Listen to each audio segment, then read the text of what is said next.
이 과정을 이제 우리가 시작을 하는데, 율법과 복음의 아주 근본적인 차이가 어떤 것인가를 제가 좀 선명하게 여러분들에게 좀 설명을 드릴게요. 율법은 뭐냐? 명령이에요.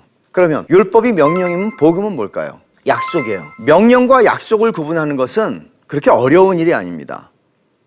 엄마가 밥 먹어라! 뭐예요? 명령이죠.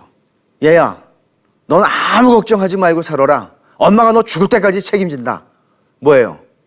약속이에요. 근데 그 약속은 좀 허황된 약속이에요. 죽을 때까지 책임질 수 있는 엄마는 그리 많지 않으니까. 그러면 이걸 좀 더 제가 설명을 드릴게요. 자, 이 표를 보세요. 율법은 명령이다. 복음은 약속이다. 이걸 좀 더 설명을 드리는 거예요. 이렇게 행해라. 그러면 살 것이다. 이게 뭐예요? 이게 율법의 문장이에요. 율법의 문장 구조는 너 나 외에는 다른 신을 섬기지 마라. 그러면 살 것이다. 너 도둑질하지 마라. 그러면 살 것이다. 근데 반대로는 뭐가 될까요? 너 도둑질을 하면 죽는다. 저주를 받는다. 축복과 저주가 어디에 걸려 있어요? 나의 순종, 나의 행위에 걸려 있는 거예요. 이게 율법의 문장 구조예요. 그래서 영어로 표현하면 if, then 이라고 말하죠. 그 다음에 복음은 약속이라고 그랬는데, 복음의 문장 구조는 이렇게 갑니다. 내가 널 위해서 다 했어. 그러므로 너는 살 거야. 내가 했다고 그래요. 내가 누구예요? 하나님이 하시는 거예요. 내가 다 너를 위해서 했어. 그래서 너는 살 거야.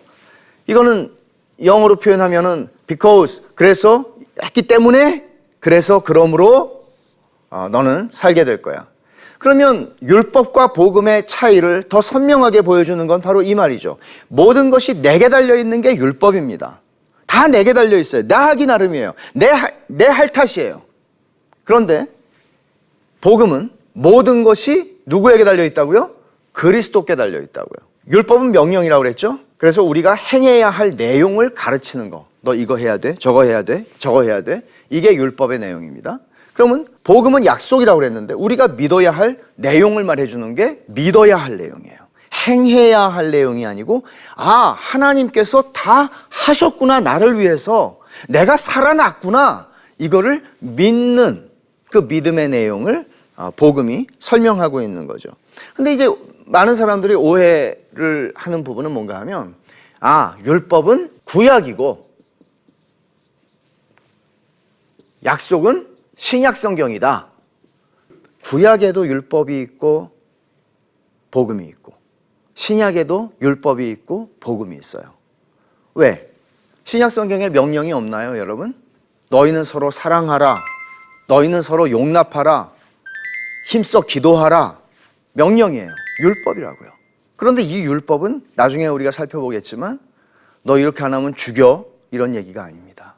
이것은 율법의 제3의 용법이라고 칼빈이 얘기했던, 예수를 믿기 때문에 내가 하나님의 뜻대로 살아야 되겠구나 하는 은혜를 받은 사람 안에서 일어나는, 그리고 유효한 명령입니다. 축복과 저주가 그것에 의해서 갈리지 않는. 그러나 여기 율법이라고 하는 것이 가지는 근본적인 것은, 예를 들어 구약 성경에서도 창세기 3장 15절에 아담이 범죄를 한 후에 하나님께서 뱀에게 말씀하시기를, 뱀을 저주해서 말씀하시는데, 여자와 뱀이 원수가 되고 여자의 후손과 뱀의 후손이 원수가 되고, 그 말씀하시죠. 그리고 뭐라고 그러세요? 여자의 후손이 뱀의 머리를 깨뜨릴 거라고. 그러면 이거는 뭐예요? 아담과 하와 보고 니네가 구원을 받기 위해서 열심히 뱀하고 싸워라, 그런 얘기 아니죠. 아니, 내가 여자의 후손을 보낼 텐데 여자의 후손이 뱀의 머리를 깨뜨려 줄 거야. 뭐예요? 약속이죠. 내가 할 거야. 하나님이 말씀하시는 거죠. 그런 면에서 창세기 3장 15절은 명령이 아니라 약속이에요. 복음이에요. 이런 구분을 우리가 근본적으로 가지고 성경을 읽지 못한다면, 우리는 끊임없이 축복과 저주 사이를 오가며 결국 모든 신앙은 자기 하기 나름이다. 그래서 결국은 새벽 기도도 열심히 하고 철야 기도도 하고 열심히 봉사하고 하지만, 그 모든 것들이 자기의 불안한 심정을 좀 안심시켜 주려는 종교적 시도에 지나지 않는 거죠. 그것은 신성 모독입니다. 그것은 하나님의 선하심을 우습게 여기는, 경멸하는 행동이 되는 거죠. 율법이라는 것을 조금 더 우리가 좀 살펴보죠. 율법은 하나님의 완전함을 요구하는 게 율법입니다. 그래서 네 아버지가 온전하심과 같이 너도 온전해라. 하나님께서 자비하신 것과 같이 너도 자비해라. 하나님이 거룩하신 것과 같이 너도 거룩해라. 이게 율법의 요구입니다. 명령이죠. 명령이에요. 그러면 여러분, 어떻게 하나님처럼 거룩할 수 있고 어떻게 하나님처럼 온전할 수 있습니까? 이런 말씀을 하셨죠. 너희 의가 서기관과 바리새인보다 더 낫지 못하면 결코 천국에 들어가지 못하리라. 율법이 요구하는 건 이런 거예요. 그러니까 율법이 요구하는 거는 단순히 외적으로 내가 이걸 순종한다, 그런 차원이 아니라 율법은 마음의 완전함을 요구해요. 마음으로도. 겉으로 하는 신용하는 거 가지고 안 된다는 거죠. 왜? 하나님은 중심을 보시니까. 그리고 또 열매를 요구하는 것만이 아니라 뿌리까지도 깨끗할 걸 요구해요. 그러니까 우리하고는 굉장히 먼 이야기란 말이에요. 주님께서 율법을 이렇게 요약을 하셨죠. 하나님 사랑과 이웃 사랑. 그 말씀을 제가 좀 읽어드릴게요. 마가복음 12장 30절 31절인데 네 마음을 다하고 목숨을 다하고 뜻을 다하고 힘을 다하여 주 너의 하나님을 사랑하라 하신 것이요. 둘째는 이것이니 내 이웃을 내 자신과 같이 사랑하라 하신 것이라. 여러분, 하나님을 사랑하십니까? 여러분들은? 사랑하죠. 이웃을 사랑하십니까? 사랑하죠. 그런데 여러분들은 여기 주님이 말씀하신 대로 율법이에요. 이게 마음과 목숨과 뜻과 힘을 다해서 하나님을 사랑하시냐고요. 이 율법의 궁극적 요구, 이 완전에 대한 요구, 여기에 이르지 못하면 그거는 다 하나님의 율법을 범하는 게 되는 거예요. 얼마나 내가 이웃을 사랑하면 나 자신처럼 사랑할 수 있을까요? 내가 주머니를 털어서 좀 줄 수 있을지는 모르지만 얼마나 사랑하면 내가 나 자신을 위해서 계획을 세우고 내가 나 자신을 위해서 일을 하고 하는 그 이상의 것들을 이웃을 위해서 줄 수 있겠냐고요. 이거 심각한 문제죠. 아무도 율법의 궁극적인 요구를 채울 수 있는 인간은 없다. 하나도 없다.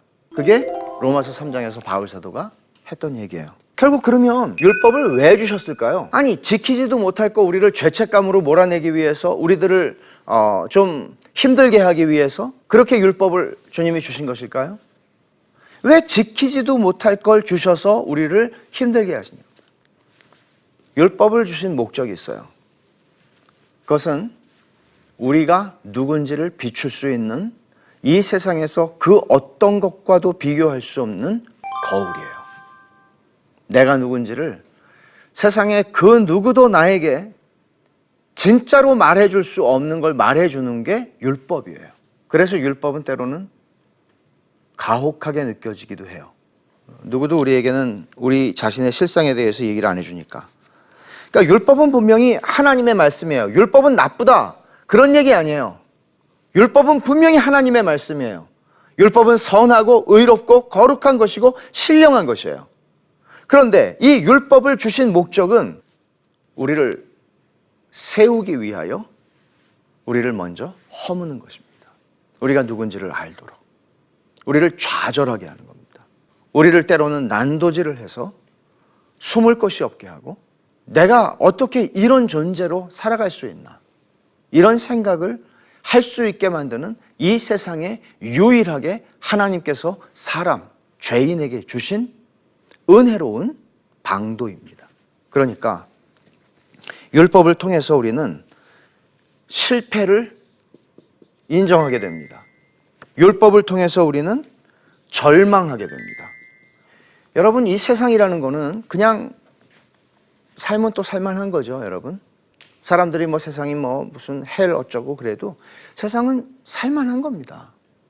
또 어지간한 조건들이 채워지면 즐겁기도 합니다.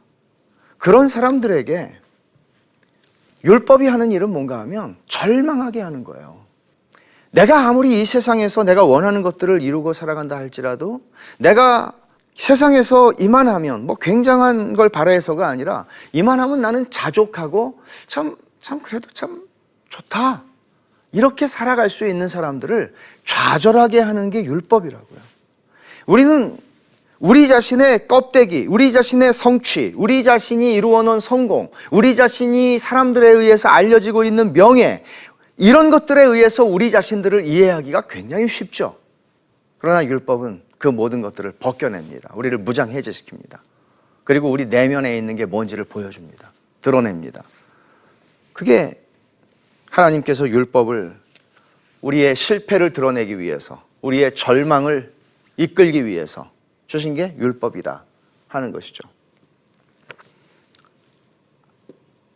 그럼 복음이 뭘까요? 완전하시고 우리를 온전한 거룩한 하나님의 형상으로 회복시키시는 하나님께서는 우리에게 복음을 주셔서 우리를 회복시키시는데, 그리스도께서 나를 대신하여 율법의 요구를 다 완전하게 성취하셨다는 말입니다. 그러니까 그리스도께서 나를 대신해서 율법의 요구를 완벽하게 1%도 남겨놓지 않고 다 성취하셨다. 이게 하나님께서 우리에게 주신 복음의 내용입니다. 그러니까 하나님께서는 복음을 통해서 뭐를 선언하시는가 하면, 하나님과 화목하고 하나님과 완전한 자유 속에서, 자, 잘 들으세요. 하나님과 화목하고 하나님과의 완전한 자유 속에서 사귐의 관계, 하나님과 펠로우십을 가지는 거죠. 하나님과 사귐의 관계를 누릴 수 있게 하는 어떤 조건이 있어야 하나님과 사귈 수 있죠. 죄가 없어야 되죠. 완전한 의로움이 그리스도로부터 하나님의 은혜로 십자가를 통해서 믿는 모든 사람들에게 전가되어서 믿는 사람들의 완전한 의로움으로 선언되는 것. 이게 사실은 이 복음의 내용이에요. 이걸 제가 좀 짧게 쓴 것이죠.